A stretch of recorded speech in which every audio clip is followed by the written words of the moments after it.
Stacy, and welcome to the kitchen of my old Kentucky home. Things sure have changed a lot since our last episode of Bourbon and Biscuits. We're going to be doing this show a little socially distanced for a while.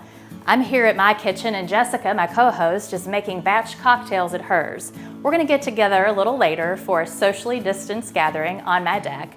But you know, the more the world around us has changed, there are some things that remain constant. Food and drink. They bring us together. Let's get started. Today we'll be making a Kentucky summer salad. Here's what we'll need. 1 cucumber, 2 tomatoes, half an onion, 1/4 cup of apple cider vinegar, 2 tablespoons of olive oil, 2 tablespoons of white table sugar, salt, and pepper. One of my favorite things about growing up in Kentucky is when the summer produce starts rolling in and the tomatoes, you can pick them off the vine. And one of my favorite things growing up at family reunions was this summer salad that I just called a reunion salad for years. I'd say, Mom, can we have that salad we have at the family reunion? But most people call it just summer salad. And it's just really 3 simple ingredients, produce-wise: the cucumbers, the tomatoes, and the onion. So just take your cucumber and usually slice off the ends. You can just slice this in coins if you like, but I like to do a little treatment that my grandmothers did because it just reminds me of being little. And they would take the cucumbers and trim them like this, so they end up with this like little hexagon or octagonal type shape. See how that is? Just all rimmed, and then they would slice them into the coins.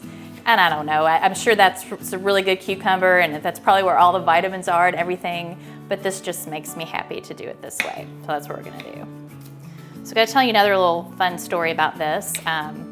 There is a picnic, there's church picnics are a big thing in Kentucky, and in Louisville, there are a lot of Catholic picnics all summer, like from starting late May until I think September is the last one, all the different parishes. But the mother of all Catholic picnics in Louisville, Kentucky is the St. Joseph's Orphanage picnic. It's held at the what was an orphan's home, and now for foster kids. It's still running. It's like, I want to say over 150 years, and the picnic is nearly as old. And they serve fried chicken, because of course they do, it is Kentucky, right? Fried chicken dinner all day, and it comes with this salad and some coleslaw, green beans, and then just a big slice of white bread. That's about the only time of year I eat white bread, is I put my greasy chicken on that and then eat the bread.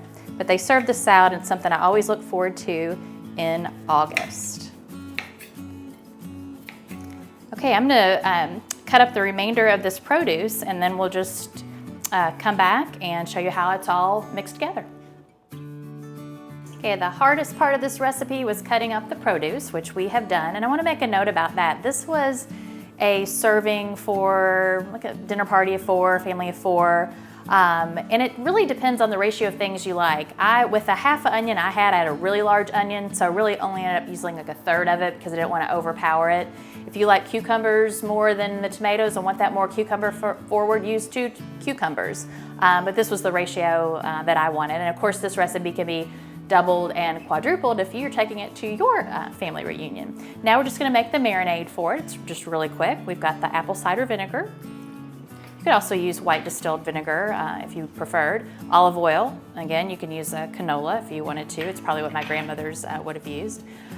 2 tablespoons of sugar. Some recipes I've seen in my old Kentucky cookbooks call for a little more. Just depends, again, on the balance of sweetness that you want. And then salt and pepper. And you're probably gonna want to pepper this one more time with some fresh cracked pepper when it gets all tossed up. So we're just gonna mix this around. Another thing that I found in looking through all those vintage Kentucky cookbooks that I have is some recipes added water to this. I didn't feel like my grandmothers would have done that, so we'll see. You can always thin it out if you need to, if it's too acidic for you with all that vinegar. Another thing I read is some people like to add ice cubes to it at the very end. I can tell you that we like to serve it really, really cold, right out of the fridge or the ice box, but I don't ever remember ice cubes floating around in ours. Okay, now we're just gonna pour this marinade over.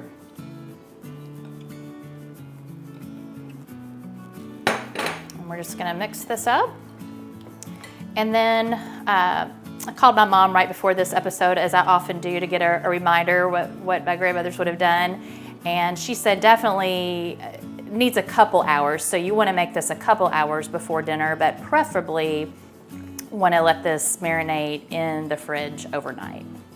And so there we have our delicious and refreshing Kentucky summer salad. And now, for the first time ever on Bourbon and Biscuits, we're going to head to Jessica's house, where she is making batched bourbon old fashions that she's bringing over for our cocktail get together a little later. So Jessica, see you soon. All right, so this is actually a first for us today on Bourbon and Biscuits. I'm going to be at my own house making a cocktail, since Stacy and I are practicing social distancing. And now I am making a drink so that I can bring it over and we can enjoy it on her porch later. So I'm going to be making today a batched old fashioned. This will be really easy. I can go ahead and get it nice and chilled, and it'll be ready to go to just pour over ice when I get over to Stacy's. And it's one of her favorite cocktails, so I think she'll like it. So I'm going to be using Old Forester bourbon, orange bitters, simple syrup, and I've got an orange for garnish that I'll go ahead and prepare. So I'm gonna put everything in this liter bottle. We're gonna be using this whole 750 milliliter bottle of bourbon, so just wanna make sure you have a container that fits everything. Old Forester is pretty much usually my house bourbon anyway, so I already have this on hand. I think maybe a couple other people are gonna be joining us. I don't plan on Stacy and I drinking this entire bottle of Old Fashions. All right. And then the simple syrup that I made is actually going to be kind of a rich simple syrup for this batched version. So instead of a normal 1-to-1 ratio of sugar and water, I did 2 parts sugar to 1 part water. I'm going to do 1.5 ounces of the simple syrup. And this can be, to your taste. With old fashioned, it's easy to customize it to make it a little sweeter or a little less sweet, depending on what you like. And we're going to use a full 1/2 ounce of the bitters. I'm doing orange bitters since it's summertime. I think it'll be nice with the citrus, a little bit extra refreshing. So to do a full 1/2 ounce here, I took off the little part that usually you can add a dash of bitters, because I think that would be pretty annoying. All right, 1/2 ounce of the orange bitters. And then again, since we're doing a batch, instead of making this over ice where we would get some of the dilution normally, I'm going to do a 1/2 cup of water in here. So this is going to be cold when we serve it, and it's not going to get diluted like it normally would. All right, and that is all the ingredients we're going to be putting into this pre-batched version. I am going to go ahead and stick this in the refrigerator for a little while to get it nice and cool, but then we'll be ready to go. And then I'm also going to go ahead and slice up a little bit of this orange to have prepared as a garnish to bring over.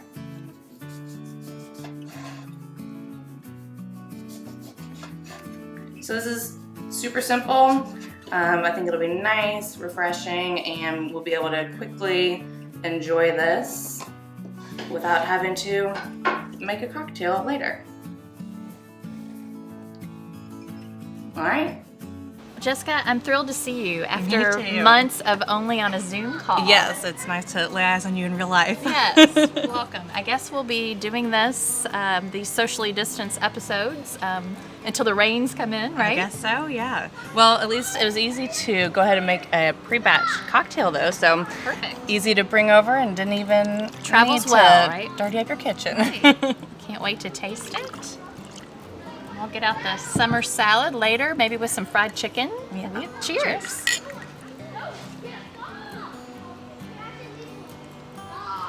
I would say that's a perfect old-fashioned. Oh, good. Yeah, very good. I did all orange bitters in this one I like to it. make it a little bit more refreshing since it's pretty warm outside and It is. we're hanging out on the patio. That's right. And I love the container you brought it in. Yeah, but got it especially for doing some larger batch cocktails for however many people might show up on the patio, so hopefully we'll have some more fun versions in the future. Great for entertaining. Yeah. Speaking of entertaining, we have almost 40 previously recorded episodes of some timeless recipes and easy to whip up cocktails Right. for home, and if we have to go back to a quarantine, and even if we don't, right? Right, yeah. If you can't make it to Kentucky right now, at least you can kind of get a little flavor still at home yourself. right. Yeah. Well, Stacey, I look forward to doing this again. Same, socially distanced. Yep. And you can join us safely from home On Bourbon and Biscuits. Cheers. Cheers.